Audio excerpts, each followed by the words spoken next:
जय श्री राधा कृष्ण। पवित्र माघ मास को माधव मास भी कहते हैं। भगवान श्री कृष्ण ने इस महीने को स्वयं अपना नाम दिया है। ये बहुत पावन और फलकारी महीना है।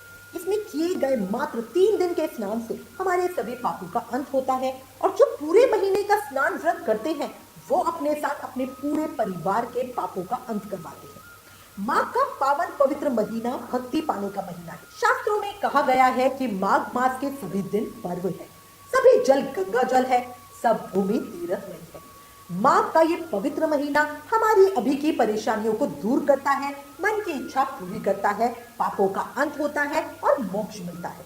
इसीलिए अभी भी समय है। माघ के इस पावन महीने का लाभ उठाओ और ज्यादा से ज्यादा शुभ कर्मों का में समय बिताओ। कान्हा जी के श्री चरणों में आपके लिए कामना करती हूँ, ये माघ का महीना आपके घर सुख समृद्धि लाए, आपके सभी दुख दर्द और परेशानियां दूर हो जाए। दिल से कामना है आपके लिए स्वयं भगवान विष्णु माँ लक्ष्मी के साथ आपके घर आए और वही विराजित हो जाए। बोलो लक्ष्मी नारायण भगवान की जय, माघ मास के ठाकुर की जय। आज मैं आपको माघ महीने में कहीं सुनी जाने वाली माघ स्नान की 5 कहानियां एक साथ सुनाती हूँ। बहुत पावन फलकारी कहानी है, प्रेम से मन से भाव से सुनना। एक और बात याद रखना, गंगा जमुना के पानी की बात बड़ी निराली है। कर लो स्नान तो मिलती खुशहाली है। गंगा में नहाकर आए हो, गंगा का पानी साथ में लाए हो, फिर भी शांति नहीं मिली, क्योंकि सिर्फ शरीर से नहाकर आए हो, मन को शुद्ध नहीं बनाए हो। पहले मन को पवित्र बनाओ, फिर गंगा में डुबकी लगाओ।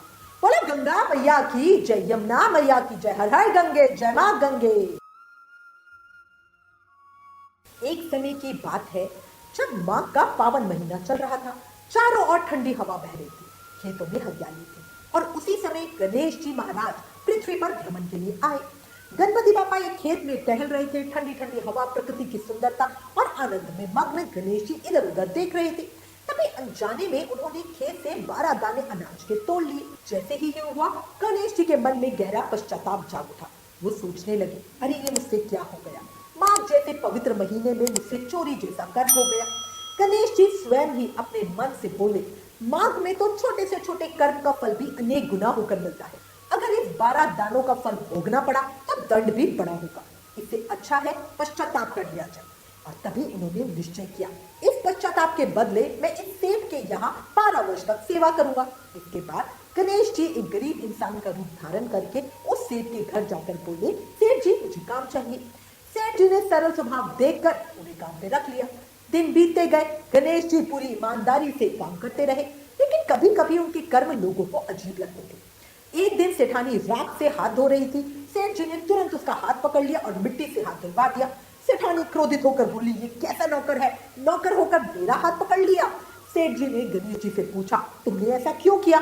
तो गणेश जी बोले, सेठ जी राख से हाथ धोने से घर की लक्ष्मी रूठ जाती है और मिट्टी से हाथ धोने से लक्ष्मी घर में आती है। सेठ जी मन ही मन सोचने लगे कि ये लड़का सीधा है और बात तो सही कह रहा है, झूठ ही कभी बोलता नहीं। कुछ समय के बाद कुंभ का मेला आया। सेठ जी ने गणेश जी से कहा, सेठानी को स्नान कराकर ले आओ।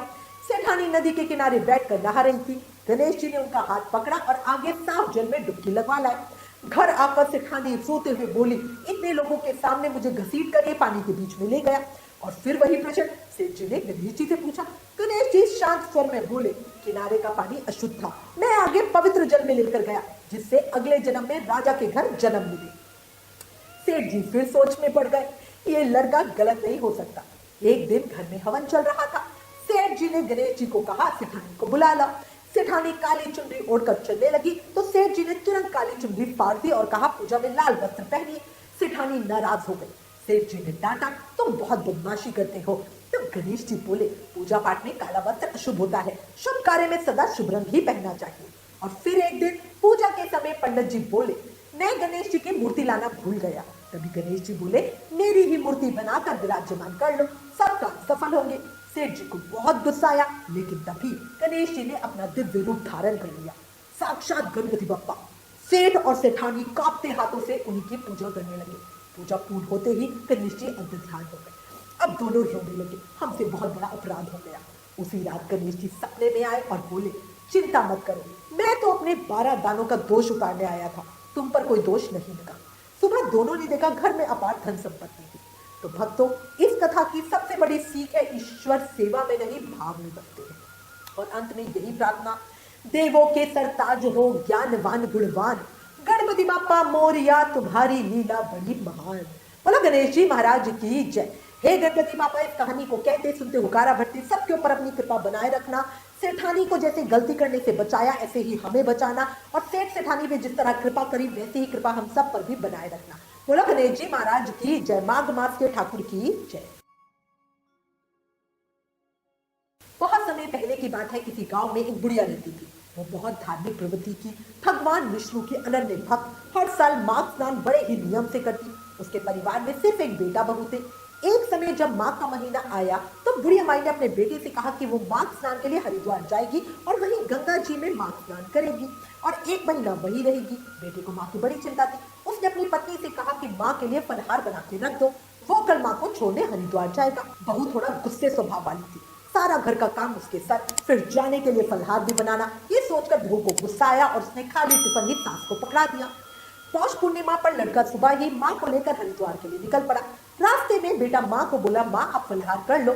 माँ बोली, आगे जहाँ भी जल मिलेगा रुक कर फलहार कर लूंगी। थोड़ी आगे एक सुंदर सरोवर मिला। बुढ़िया माँ वहीं बैठ गई, भगवान विष्णु को याद किया और टिफिन खोला तो वो फलहार से भरा हुआ था। बुढ़िया माई ने प्रेम से फलहार किया।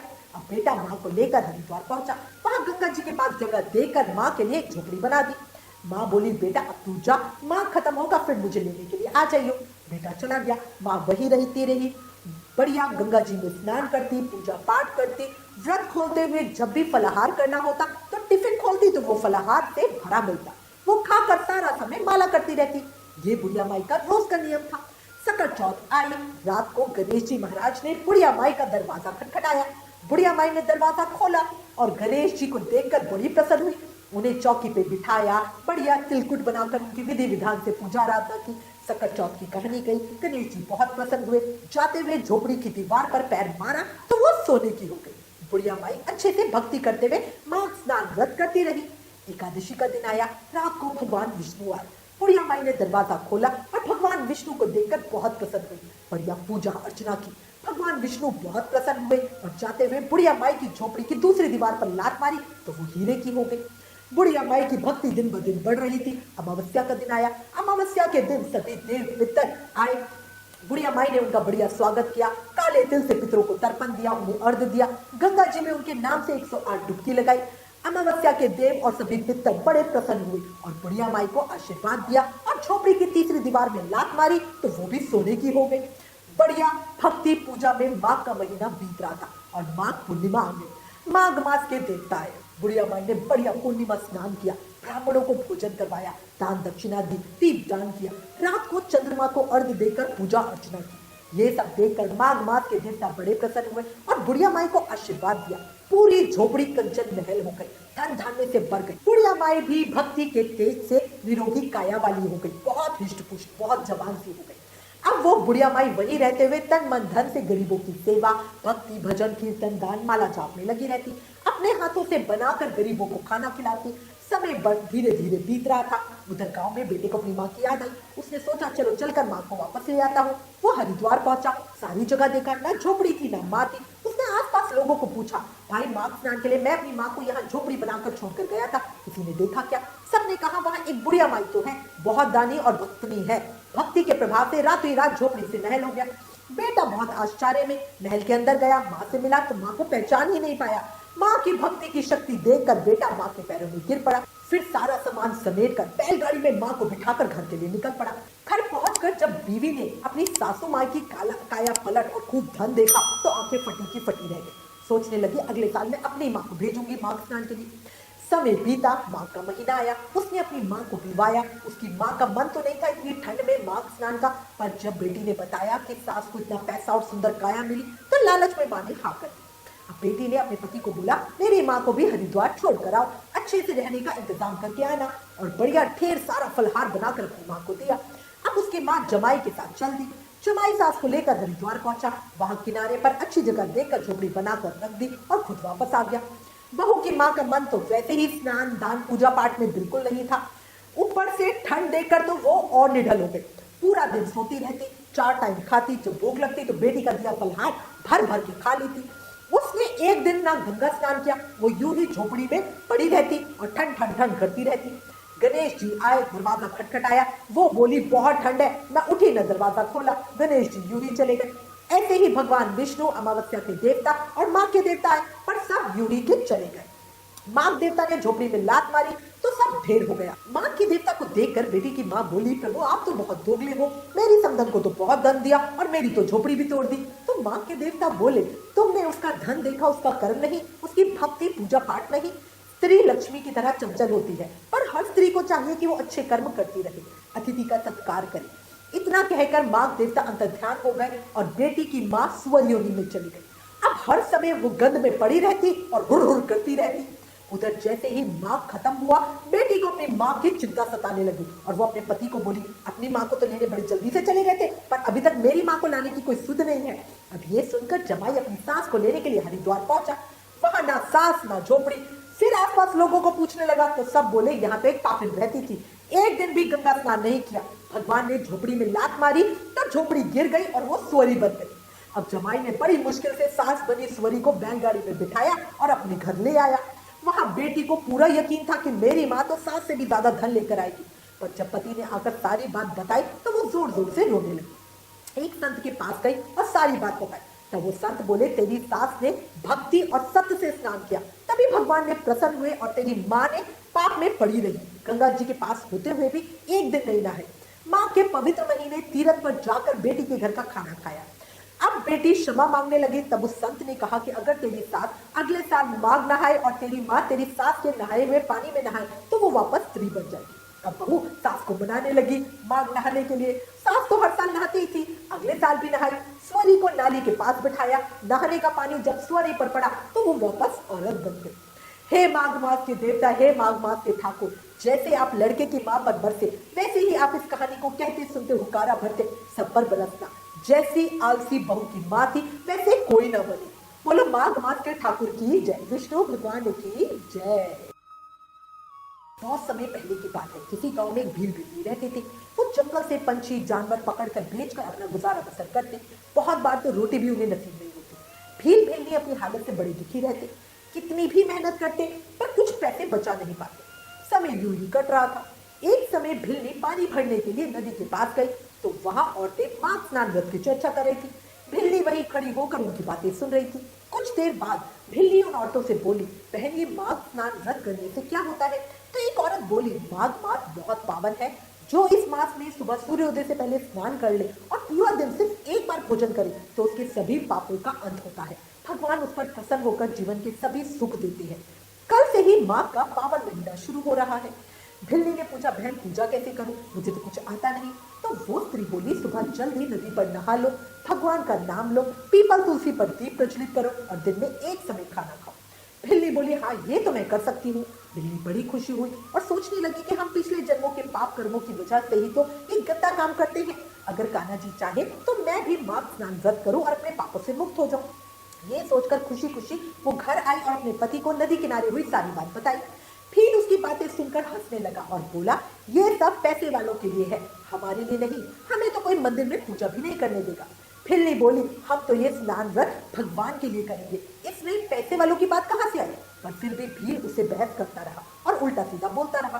भिल्ली ने सोच लिया कि वो तो स्नान व्रत जरूर करे। अब अगले दिन सुबह अंधेरे में ही भिल्ली नदी पर पहुंच गई, स्नान किया, पीपल तुलसी पर दीप प्रज्वलित किया और वहीं किनारे बैठकर भगवान को याद करने लगी। उसे पूजा पाठ करना तो आता नहीं था, इसलिए वहीं बैठकर हे राम हे कृष्ण बोलती रही। जब सूरज तेज चमकने लगा तो वहां से उठकर घर आ गई। अपने घर के काम किए, कुछ खाया पिया नहीं। शाम को भगवान को याद किया और फिर भोजन किया। धीरे धीरे पूरा माघ का महीना बीत गया। माघ पूर्णिमा आई। भील को बोली, आज मैं आपके साथ जंगल नहीं जाऊंगी, आज मेरा माघ स्नान व्रत पूरा हुआ है, आज मुझे इसका उद्यापन करना है। भील अपने आप ही बिना कुछ कहे सुने जंगल चला गया। भिल्ली ने पीछे से बढ़िया खाना बनाकर अपने नंद नंदोई को जिमाया, भांजा भांजी को भोजन करवाया और उनके जाने के बाद भिल्ली भोजन आंगन में रखकर भील का इंतजार करने लगी। इंतजार करते करते उसकी आंख लग गई और वही आंगन में वो सो गई। फिर जंगल से आया तो खाने के बर्तन देखकर सोचने लगा कि भिल्ली तो मेरे जाने के बाद बढ़िया बढ़िया भोजन करके और बढ़िया देखो सो गई है और मैं जंगल में जंगली जानवरों के बीच अकेला मर रहा था। भील को बहुत गुस्सा आया, उसने भिल्ली को बहुत जोर से लात मारी। भिल्ली का सर चौखट पे लगा और उसके प्राण पखेरु हो गए। अगले जन्म में भिल्ली ने एक राजा के घर जन्म लिया। वो राजा की इकलौती संतान थी, अपने पिता की लाडली, धन ऐश्वर्य की कोई कमी नहीं थी। राजकुमारी के मुंह से कोई बात निकलने से पहले ये पूरी हो जाती। राजकुमारी को अपने पिछले जन्म का स्मरण था, इसलिए वो बचपन से ही भगवान की भक्ति में लगी रहती। हर साल माघ स्नान करती। कुछ बड़ा होने पर राजा ने उसका विवाह एक बहुत ही वैभवशाली राजा से कर दिया। राजकुमारी अब बड़े राज्य की रानी बन गई। एक समय रानी अपने महल में खड़ी थी। उसने देखा नीचे एक वृद्ध कुछ पंछी लिए बैठा है। रानी ने गौर से देखा तो वह पहचान गई कि यही उसके पिछले जन्म का पति भील है। अब वो जोर से बोली, मैंने करा मैंने पाया, जिसने नहीं करा वो पापी पछताया। नीचे बैठे भील ने रानी की बात सुनी, ऊपर देखा तो रानी मुंह बनाकर अंदर चली गई। अब रोज ये होता, भील जंगल से पंछी पकड़कर लाता, महल के पास आकर आराम करने बैठता। रानी जोर से बोलती, मुंह बनाती और चली जाती। भील को लगा जरूर रानी उसे गाली देती होगी। वो राजा के पास शिकायत लेकर पहुंचा। राजा ने जब सुना तो बड़ा आश्चर्य हुआ, आखिर रानी भील को ऐसा क्यों कहती है। राजा ने रानी से पूछा तो वो बोली, महाराज मैं बताऊंगी पर आप मानोगे नहीं। फिर बताने का क्या लाभ। राजा के बार बार पूछने पर रानी ने कहा, महाराज मैं पिछले जन्म में इस भील की पत्नी थी। सिर्फ एक बार के माघ स्नान के प्रताप से मेरी सभी पापों का अंत हुआ और मैं इस जन्म में आपकी रानी बनी। जब इस पापी को मैंने महल के नीचे देखा तो मैंने कहा, मैंने करा मैंने पाया, जिसने नहीं करा वो पापी पछताया। मैं इसे सीख दे रही थी।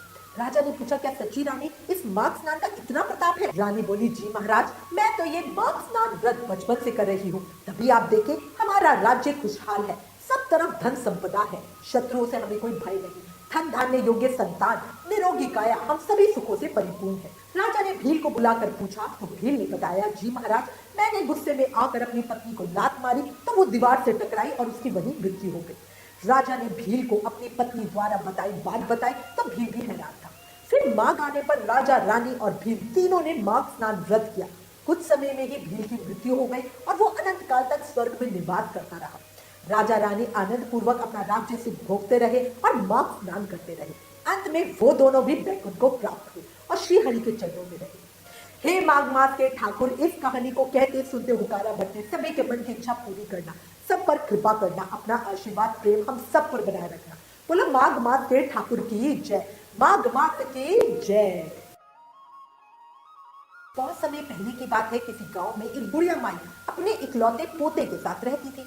उस बुढ़िया माई के बेटे बहू बहुत समय पहले ही भगवान को प्यारे हो गए थे।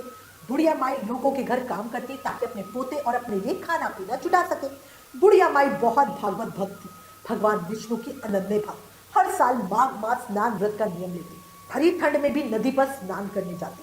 तुलसी पूजा, पीपल सींचना, सूर्य देव को जल अर्पित करना, दीप दान करना, परिक्रमा सब करती। बुढ़िया माई का नियम था, पूरे माघ मास में वो भगवान विष्णु के निमित्त किसी न किसी चीज का दान जरूर करती। पूरे माघ के महीने एक समय ही खाना खाती।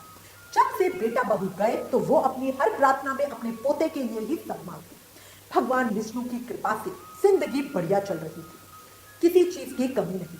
एक समय बुढ़िया माई ने सोचा कि अब मेरा पोता बड़ा हो गया है, काम भी करने लगा है, अब उसकी शादी करनी चाहिए। उसने अपने मन की बात पोते से कही तो वो बोला, अम्मा अब तू सब काम छोड़ दे और आराम कर, तभी मैं शादी करूंगा। बुढ़िया माई मान गई। उस बुढ़िया ने अपने पोते की बढ़िया शादी की। बहू बहुत अच्छी थी। शुरू में तो सब ठीक था, फिर धीरे धीरे बहू को बुढ़िया से परेशानी होने लगी। वो बुढ़िया अम्मा के हर काम में टांग अड़ाती, उसे अच्छे से पूजा पाठ भी नहीं करने देती, दान करने के लिए तो बिल्कुल ही मना कर दिया। सब चीजों का हिसाब किताब खुद रखती। बुढ़िया अम्मा के पास 1 रुपया भी नहीं छोड़ती। माँ का महीना आने वाला था। बुढ़िया अम्मा को चिंता होने लगी कि क्या करें। उनका तो रोज दान का नियम था। बुढ़िया माई चिंता में सूखने लगी, किसी को कुछ कह भी नहीं सकती थी, बस भगवान को कहती अपनी शरण में ले लो, अपनी शरण में ले लो। एक समय बुढ़िया माई के घर एक साधु बाबा आए और खाना मांगा। बुढ़िया माई उस समय स्वयं खाना खाने बैठी रही थी। वो उठी और अपना खाना उस साधु बाबा को दे दिया। ये उसके पोत बहू ने देख लिया और गुस्सा करते हुए बुढ़िया माई को घर से ही निकाल दिया। अब बेचारी बुढ़िया माई करती तो क्या करती, वो वहां से चली गई। चलते चलते गांव की सीमा पर पहुंची तो उसने देखा वहां एक पुराना मंदिर है। माई अंदर गई तो देखा वो भगवान शिव का मंदिर था, बिल्कुल सुनसान, वहां कोई नहीं था। साफ सफाई के अभाव में मंदिर के हालात बहुत खराब थे। बुढ़िया माई ने वहां अच्छे से साफ सफाई की, फिर भोलेनाथ की पूजा की, रात में वहीं सो गई। सुबह जंगल से फल लाई, वही भगवान विष्णु को भोग लगाए और खुद भी वही खाए।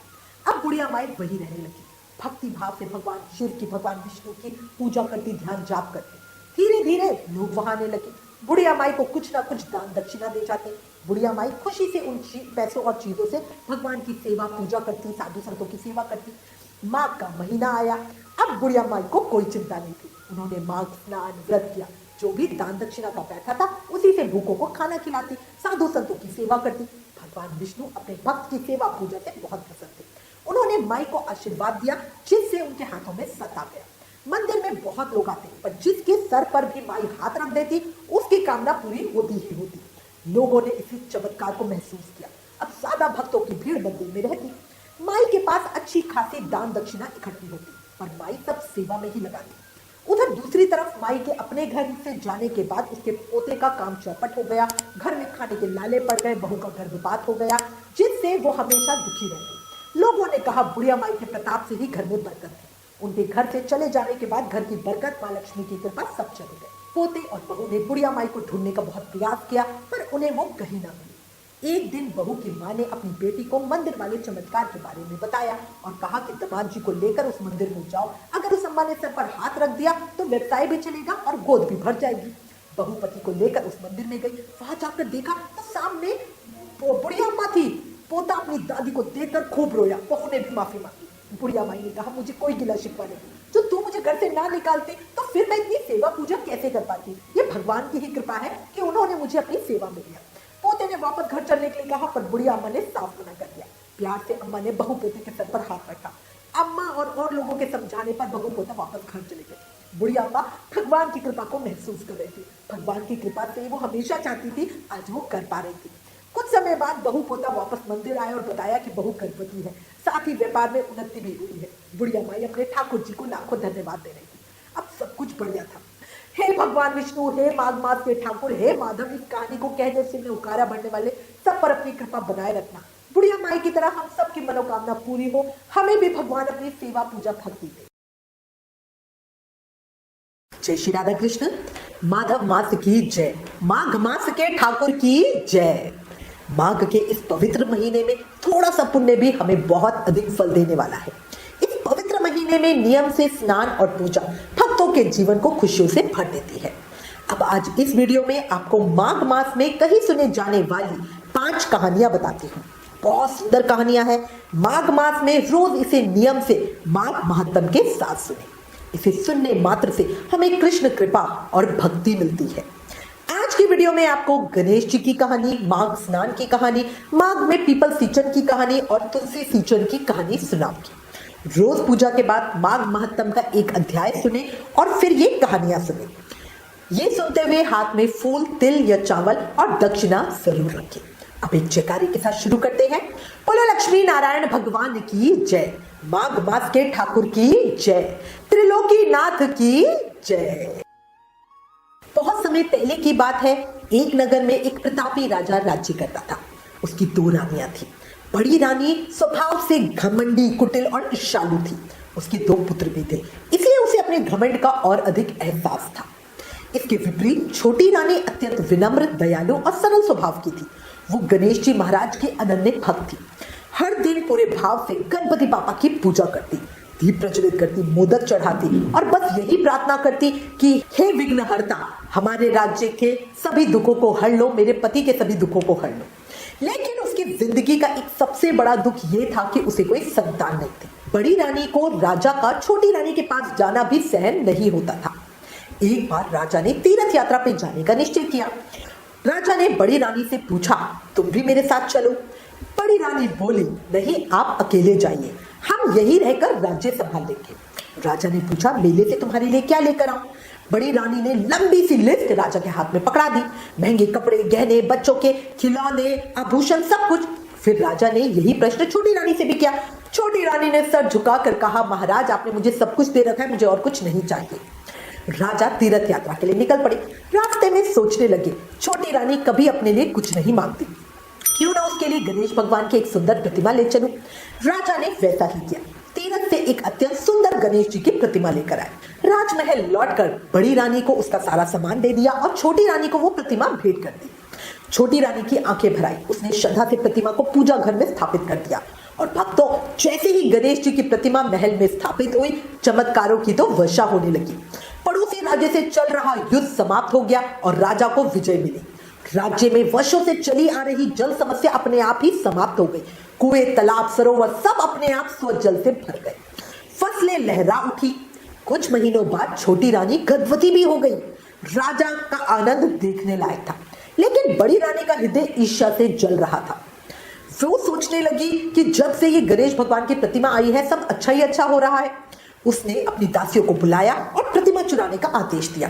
दासियां रात में प्रतिमा चुरा लाई। बड़ी रानी ने उस प्रतिमा को पास के एक कुएं में फेंक दिया और भक्तों उसी रात उस स्थान पर एक अद्भुत पेड़ उगाया। पेड़ पर सिर्फ एक ही फूल खिला और वो भी सोने का। सुबह पूरे नगर में हड़कंप मच गया। सब उस फूल को पाने की कोशिश करने लगे, लेकिन किसी का हाथ वहां तक नहीं पहुंचा। राजा भी बड़ी रानी के साथ ये देखने के लिए पहुंचे, लेकिन वो भी असफल रहे। अंत में छोटी रानी को बुलवाया गया। वो आई और उस पेड़ के नीचे अपना आंचल फैला के खड़ी हो गई और तभी वो सोने का फूल सीधे उसकी झोली में आ गिरा। जैसे ही फूल झोली में गिरा वो गणेश भगवान की वही प्रतिमा बन गया। राजा चौंक गए, ये तो वही प्रतिमा है जो मैं तीरथ से लाया था। तभी प्रतिमा से दिव्य आवाज आई, जिसने मुझे यहाँ फेंका है वो स्वयं सत्य स्वीकार कर ले। लेकिन बड़ी रानी भय और लज्जा से चुप रही। तभी कुएं के जल में सबको सारा दृश्य दिखाई दिया, कैसे बड़ी रानी ने दासियों से प्रतिमा चुरवाई और कुएं में फिकवाई। राजा का क्रोध फूट पड़ा। उसने बड़ी रानी को दंड स्वरूप नगर से बाहर पुराने महल में रहने भेज दिया और गणेश जी की महिमा देखकर राजा ने एक भव्य मंदिर का निर्माण कराया और विधि विधान से प्रतिमा की स्थापना की। 9 महीने बाद छोटी रानी ने एक सुंदर पुत्र को जन्म दिया। राजा ने पूरे नगर में गणेश जी की पूजा का आदेश दिया। हर घर में भक्ति फैल गई, नगर सुख समृद्धि से भर गया। तो भक्तों, हमें इस कथा से यही सीख मिलती है कि ईर्ष्या विनाश की जड़ है और भक्ति उन्नति का मार्ग। हे गणेश जी महाराज, जैसे आपने छोटी रानी पर कृपा की, उसे भक्ति दी, वैसे ही हम सब पर कृपा बनाए रखना। हम सबको अपने चरणों की सेवा देना। कहानी अधूरी हो तो पूरी करना, पूरी हो तो मान रखना। इस कथा को कहते सुनते हुकारा भरते सबके दुख और दरिद्रता हर लेना। बोलो गणेश जी महाराज की जय। गणपति बप्पा मोरया। शास्त्रों में कहा गया है, जिसके पास कुछ नहीं अगर उसके पास श्रद्धा है तो भगवान उसके पास सब कुछ पहुंचा ही देते हैं। बहुत समय पहले की बात है, एक छोटे से गांव में हरिया और शांति नाम के एक पति पत्नी रहते थे। बेहद गरीब, इतने गरीब कि सुबह खाना मिल गया तो शाम की कोई गारंटी नहीं। परिवार में ना कोई बुजुर्ग ना कोई संतान, बस वही दोनों और उनका संघर्ष। हरिया रोज जंगल से लकड़ी काट के लाता और शांति उन लकड़ियों को बाजार में बेच आती। उसी से दोनों का पेट भरता था। कपड़े पुराने, झोपड़ी कच्ची, पर दिल में कोई शिकवा नहीं। समय ऐसे ही बीत रहा था। एक दिन की बात है, तब माघ का महीना आने वाला था। गांव की औरतें कुएं पर माघ स्नान की चर्चा कर रही थी। शांति चुपचाप उन सब की बातें सुन रही थी। उसे माघ स्नान के बारे में कुछ नहीं पता था। वो कुएं के पास आई और पूछने लगी, बहन ये माघ स्नान होता क्या है? और जब उसने माघ स्नान का महत्व सुना, माघ मास पुण्य, शुद्धि, दान, उद्यापन, तो उसका मन भीतर से जाग उठा। उसने वही मन में ठान लिया कि कुछ भी हो जाए मैं भी माघ स्नान जरूर करूंगी। लेकिन जब दान और उद्यापन की बात आई तो शांति का मन थोड़ा सा डगमगा भी गया। सोचने लगी, घर में खाने को तो कुछ है नहीं, अगर हरिया से दान की बात कही तो वो नाराज हो जाएगा। पर फिर भी उसके मन से आवाज आई, स्नान मेरा कर्म है, फल भगवान की मर्जी। माघ का महीना शुरू हुआ। शांति गांव की औरतों के साथ रोज स्नान करने लगी। जैसा देखती वैसे ही पूजा पाठ भी करने लगी। अब देखिए उसकी सच्ची श्रद्धा।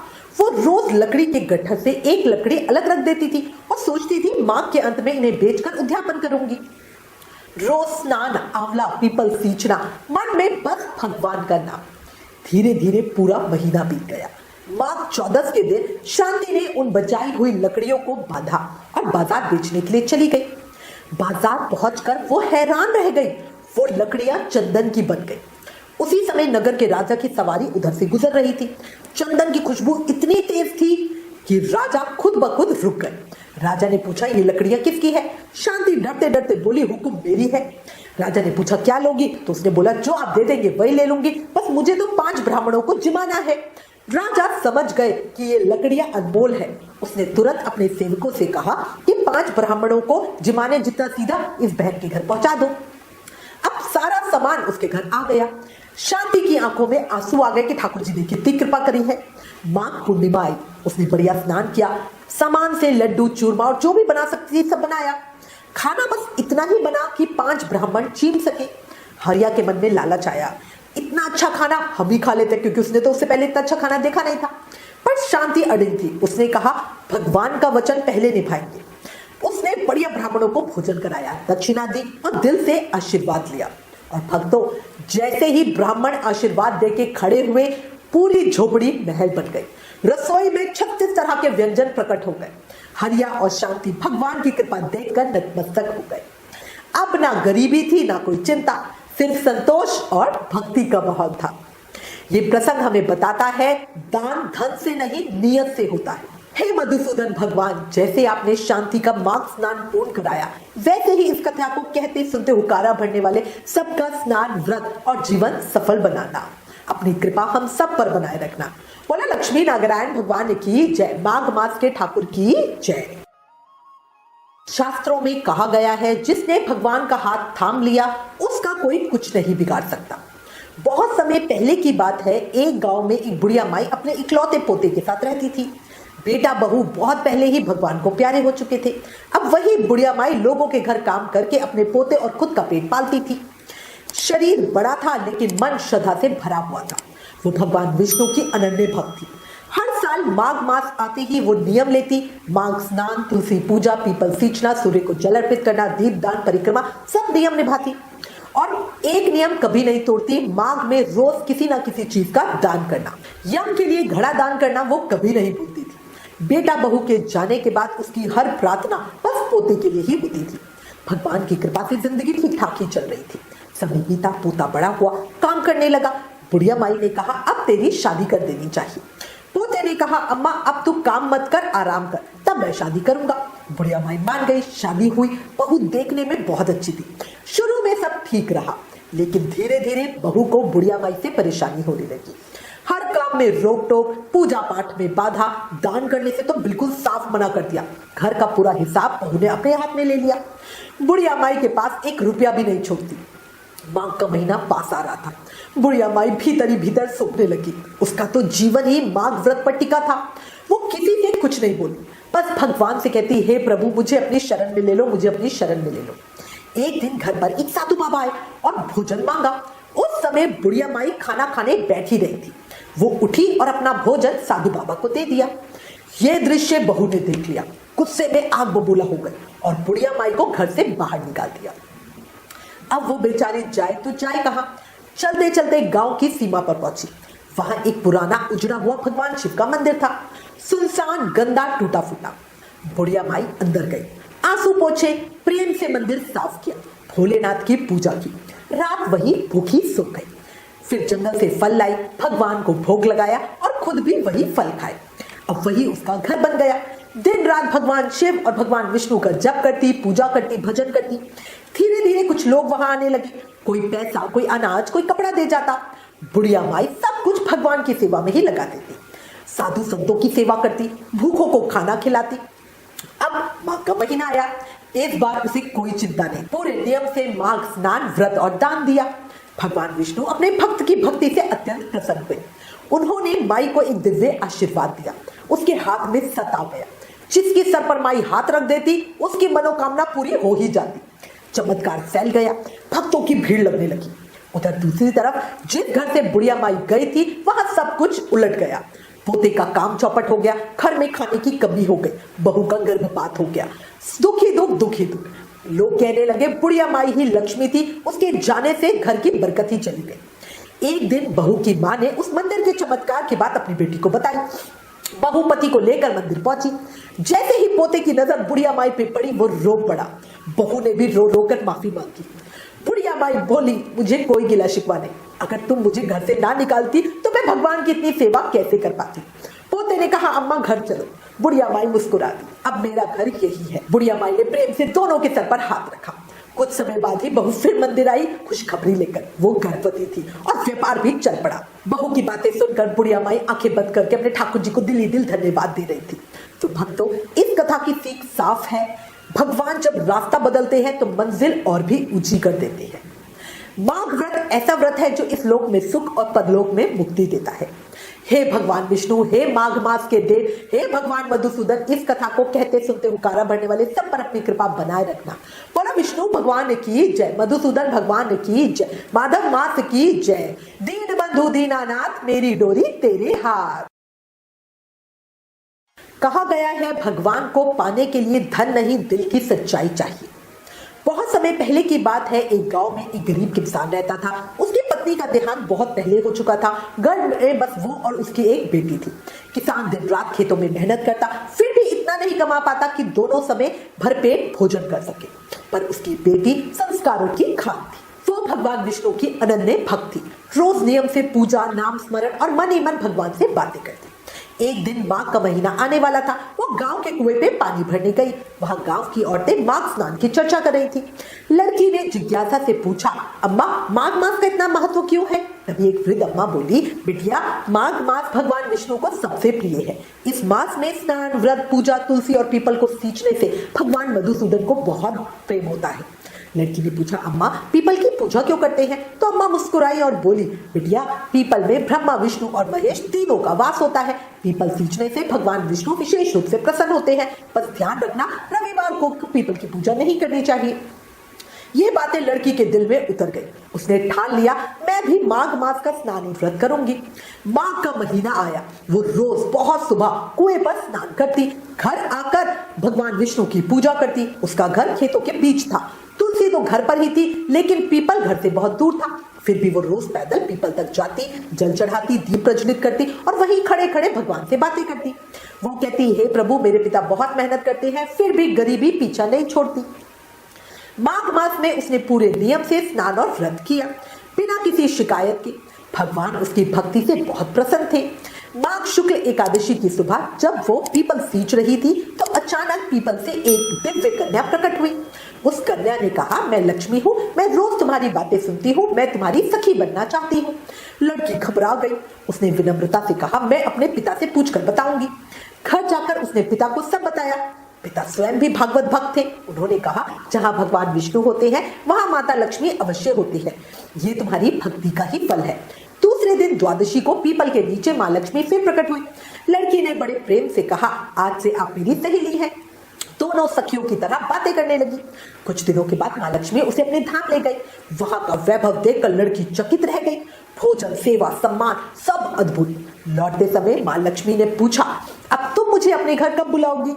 लड़की बोली, कल माघ पूर्णिमा है, मेरे व्रत का उद्यापन है, आप कल ही आ जाइए। घर आकर लड़की ने पिता को सब बताया, लेकिन फिर उदास हो गई। पिता ने पूछा, क्या हुआ, क्यों उदास हो? तो लड़की बोली, मैं उनकी खातिर कैसे कर पाऊंगी?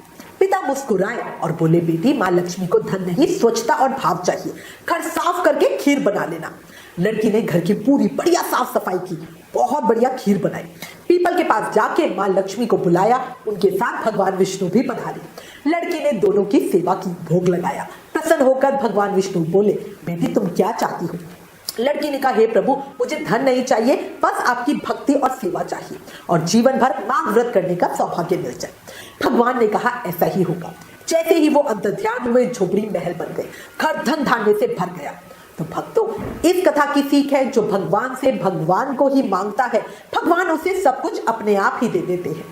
हे माता लक्ष्मी, हे भगवान विष्णु, जैसे आप उस किसान की बेटी से प्रसन्न हुए, वैसे ही इस कथा को कहते सुनते हुकारा भरने वाले सब पर प्रसन्न होना, सब पर कृपा बनाए रखना। हम सबको अपनी भक्ति देना, सेवा देना और सच्चा सौभाग्य देना। बोलो लक्ष्मी नारायण भगवान की जय। कहा गया है, भगवान के यहाँ देर है पर अंधेर नहीं। बहुत पुरानी बात है, एक गांव में एक छोटा सा परिवार रहता था। माँ, बेटा और बहू।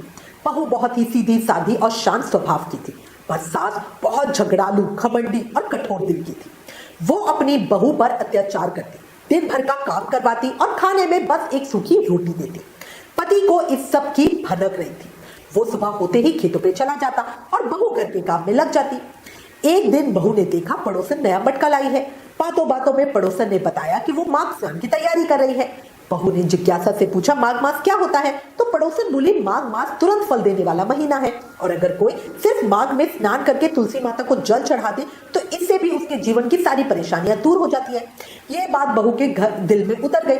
वो पहले से ही दुखी थी। उसने सोचा, शायद तुलसी माता की कृपा से मेरे जीवन में सुख आ जाए। शाम को उसने ये बात अपनी सास को बताई। सास बोली, कोई जरूरत नहीं है इन सब कचरों में पड़ने की, घर का काम ही तुम्हारी पूजा है। बहू चुप हो गई। कहती भी तो क्या कहती। माघ मास शुरू हुआ। बहू बहुत सुबह उठती, अंधेरे में ही नदी पर स्नान करती, फिर मटके में जल भरकर घर की तुलसी माता को सींचती और वहीं बैठ के तुलसी कथा सुनती। सास के जागने से पहले वो वापस घर आ जाती। यही क्रम रोज चलने लगा। 15 दिन तो बढ़िया बीत गए। एक दिन सास सुबह जल्दी उठ गई, देखा घर में बहू नहीं है। दूसरे दिन भी यही हुआ तो सास समझ गई कि ये जरूर मार्ग स्नान और तुलसी पूजा कर रही होगी। अब सास चिढ़ गई कि इसने मेरी बात नहीं मानी, तो सास ने चाल चली। उसने पक्के मटके की जगह कच्ची मिट्टी का मटका वहां पे रख दिया। अगली सुबह बहू को तो पता नहीं था। अगली सुबह बहू उसी मटके को लेकर नदी में पहुंच गई। स्नान किया, जैसे ही मटका जल में डुबोया, मटका गल गया, मिट्टी बह गई। बहू फूट फूट कर रोने लगी। तुलसी माता के पास जाकर बोली, हे माता, आज मेरा नियम टूट गया, मुझे क्षमा करना, मेरे पास कोई पात्र नहीं जिसे मैं आपको सींच सकूं। तभी तुलसी माता उसके सामने साक्षात प्रकट हो गई और बोली, बेटी, आज तुमने जल से नहीं अपने आंसुओं से मुझे सींचा है, तुम्हारा नियम पूरा हुआ।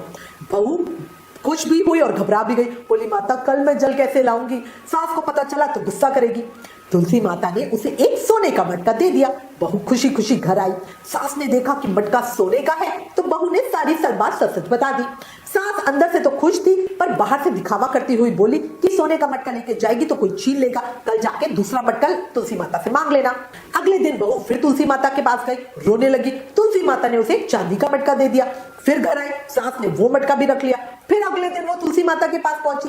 तीसरे दिन तुलसी माता बोली, तेरी सास का लालच कभी खत्म नहीं होगा, आज मिट्टी का ही मटका ले जा। बहू मिट्टी का मटका लेकर गई। सास भड़क गई और बोली, जिसके पास धन ही नहीं उसे जल चढ़ाने से क्या लाभ? लेकिन बहू नहीं रुकी। उसने ऐसे तैसे करके पूरे माघ मास छुप छुप कर स्नान किया और तुलसी माता को सींचती रही। महीना खत्म होने को था। एक दिन सास छुपाए हुए सोने चांदी के मटकों को देखने लगी तो देखकर चौंक गई। दोनों मटके मिट्टी के बन चुके थे। तभी तुलसी माता उसके सामने साक्षात प्रकट हुई और बोली, लालच और घमंड से पाप जन्म लेते हैं, जैसा बोओगी वैसा ही फल पाओगी।